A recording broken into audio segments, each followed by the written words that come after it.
This might be the cutest headline I've ever seen. A group of monkeys at a temple in Bali have started stealing people's phones and exchanging them for mangoes. The videos of the monkeys trading the tourists for their valuable items have gone absolutely viral, leading Fox News to publish a classically fear-mongering headline that says, "Monkeys running a scam at sacred temple, frustrated tourists say after phone thefts." Since the mainstream news only reports on the bad things that happen in the world, on this channel I try to package your news in a way that's psychologically intentional. We always start with a piece of good news, and then a piece of bad news, and then an action item. So the bad news doesn't make you feel helpless, but you're actually involved in changing the things you want to change in the world. The series is called Serotonin Sandwich, and let's hop into today's episode with these monkeys in Bali. According to reporting from the Wall Street Journal, at a cliffside temple on the tropical island of Bali, an unexpected group of criminals is running one of the world's most sophisticated scam operations. Every week, they steal dozens of phones, wallets, and other valuables from tourists in broad daylight and exchange them for handsome rewards. It's been going on for decades, and nobody's been able to stop it. Okay, so essentially at this tourist hub temple, right, there's a group of about 600 monkeys that live there. And they figured out that they can bribe tourists by stealing their valuables, like this monkey that has a pair of glasses that it took right off of somebody's head, in exchange for food. Some scientists have even said that the monkeys have unprecedented economic decision-making processes because some of them have learned to distinguish between objects we highly value, like smartphones, prescription glasses, and wallets that they can get a good bounty for, and those we don't, like hats, flip-flops, and hair clips that won't get them any food. The researchers say that according to the value of the item they steal, they will barter accordingly. One man interviewed for this story says that while he was at the temple, a monkey jumped on his back, snatched his favorite sunglasses off his face, and vanished. He later found it playing in a tree with his sunglasses.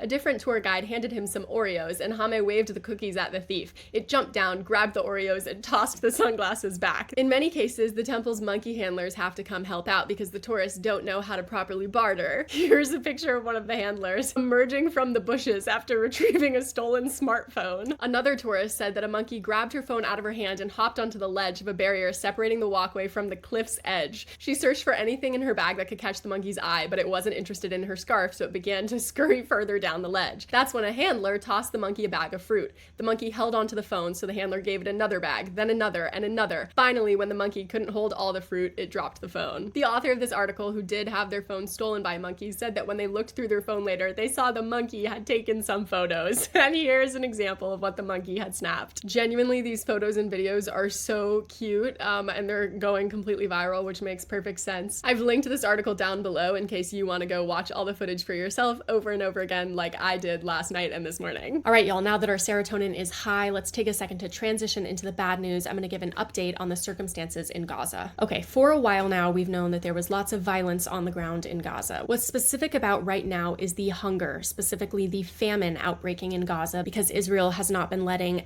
any sort of sufficient humanitarian aid in. And experts are saying that we're reaching a tipping point where malnutrition has become so bad that children are going to be facing lifelong consequences from it, and the window to prevent mass death is rapidly closing. In other words, if we don't immediately address the severe lack of humanitarian supplies, there is just going to be a wave of people dying from starvation. According to the International Rescue Committee, this commentary has been circulating around a lot right now. There's a ranking system for how bad famine can be in a place. Currently, Gaza has reached level 5 out of 5 for the amount of danger, which indicates catastrophic levels of food insecurity where starvation, acute malnutrition, and mortality are widespread. The latest data is suggesting that these thresholds, right, the level 5, are being met in most of Gaza and for acute malnutrition in Gaza City. The consequences of acute malnutrition on children under 5, if they survive, can be lifelong and irreversible. The reason that I report on Gaza so much, specifically as an American, is that it's our US government that is supplying billions of dollars of weapons to Israel for them to carry out all of the violence that they've been doing for the past 2 years, right? Like, in large part, the US government is the ones funding that. Something specific that my government has been doing that I really disapprove of is supporting Israel in shutting down a bunch of UN food distribution sites, right? They had over 400,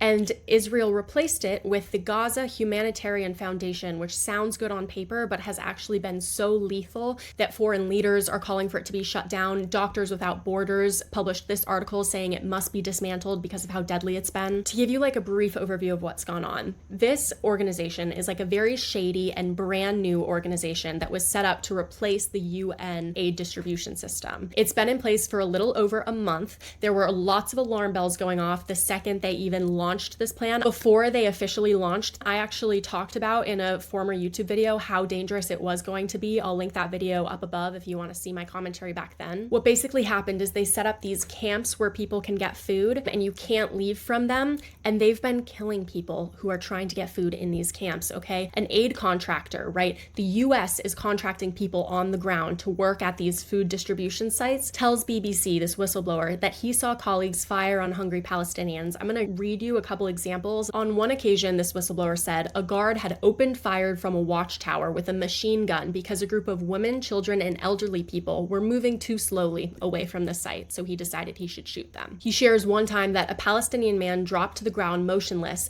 and then the other contractor who was standing there was like, damn, I think you got one. And then they laughed about it. There have been so many deaths of unarmed civilians just trying to get food at these sites that it has sparked international outrage, and you can find tons of video clips of people who used to work in the sites, right, talking about how awful it is online. I think those quotes I just shared give you a good basic overview of like the mindset that these contractors are going in with that are so violent. And then you add on top of that violence that, right, we went from over 400 food distribution sites to these 4 violent ones run by the US and Israel. And that means that there's way less food going around. And again, that's where we get stage 5 famine. Right now, we're seeing a ton of airdrops of humanitarian aid going into Gaza as a reaction to the international community's outrage about this famine. And while it's useful, right, to get some aid in, airdrops are totally insufficient and also have killed people in the past, literally like landing on people's heads in the Gaza Strip, right? Throwing stuff out of the sky is not the best solution here. What we need to be advocating for is a full opening, right, of the borders that have been shut down, allowing all of these aid trucks to come in, a massive restructuring that's actually focused on meeting the need, not just being like PR stunts, frankly. A lot of people have been referring to a lot of the aid drops as sort of PR-y because, again, they really can't feed that many people and they can bonk people on the head and kill them. Okay, let's move into the what we can do section, because 2 nights ago, we actually had a record number of senators trying to block weapons aid from the US to Israel, which is huge progress. It wasn't enough votes to actually block our weapons shipments, but our advocacy has been flipping a bunch of senators' votes who in the past were saying, no, keep sending the bombs, and 2 nights ago said, you know what? I'm finally not with it anymore. So basically what keeps happening over and over again is that Bernie Sanders keeps getting the Senate to vote on whether we should block some of our weapons shipments to Israel. And it keeps not passing, right? But it's getting closer and closer. This is Senator Chris Van Hollen, who I've spoken with one-on-one and posted some of my interviews with him. I really respect him. He's been voting consistently well on trying to block weapons shipments to Israel. And he's from Maryland. So if you're from Maryland, he's a good senator for you. In the past, when Bernie was making the Senate vote on this, it would only get 15 to 18 votes where people were like, yeah, we should stop sending weapons. 2 nights ago, for the first time, a majority of Senate Democrats, specifically 27, that's a huge jump from last time, voted to block weapons to Israel, right? They were voting to block 1,000-pound bombs, things like that. That being said, there were still 20 Democrats that voted with all of the Republicans to keep sending weapons. And so the action item today is that this website actually has an automatic email template that they send to your representatives for you, and they'll send a thank you email if your representative voted well, but they'll send an angry email if your representative voted badly. So all you have to do is put in your address, it'll find your senators, and then it will automatically send like the proper email depending on whether they voted good or bad. The reality is that among Democratic voters, 71% of people are saying that they think the US should restrict military aid to Israel until it stops attacking civilians in Gaza. In other words, all of these Democrats should be voting to block weapons aid, right? Because that is what the majority of their own voters believe we should be doing. And so when so many of them, right, are not voting like this, it's a sign of corruption. A lot of them are getting paid by AIPAC, which is a pro-Israel PAC, which pays hundreds and thousands, if not millions, to some of the representatives, both Republicans and Democrats, right, who are selling out to Israel right now. But again, it's really relevant that some of those Democrats, even the ones who are paid by AIPAC, are starting to switch their votes. And again, that's where you come in. Like, we are chipping away at our representatives representatives, forcing them by saying, hey, we actually have our eyes on you. We voted for you last time. We're not going to vote for you again if you don't change your vote immediately. As always, I've included the link to this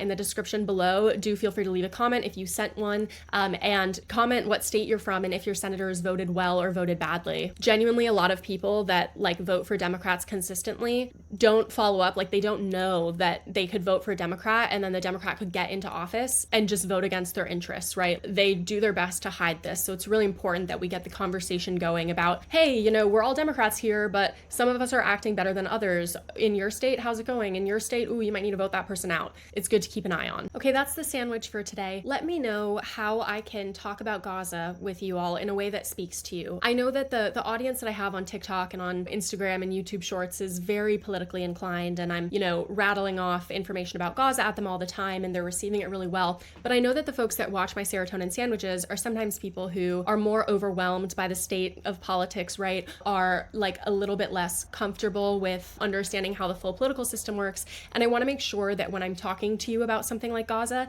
it's driving you to action, not just immediately shutting you down, which can be tricky, right? Because a catastrophe this large can be very paralyzing to learn about. So definitely do, if you have any personal thoughts, feelings, recommendations, like put them in the comments about how I can speak to you about Gaza in a way that keeps you going. And finally, a reminder to turn your post notifications on for my channel if you haven't already, because while my YouTube Shorts just come up automatically in people's Shorts feeds, when these longer videos are released, you'll want a notification from YouTube that they're out. And remember, you can always follow me on TikTok and Instagram for much more frequent posts. Bye for now. I'll see you in the next one.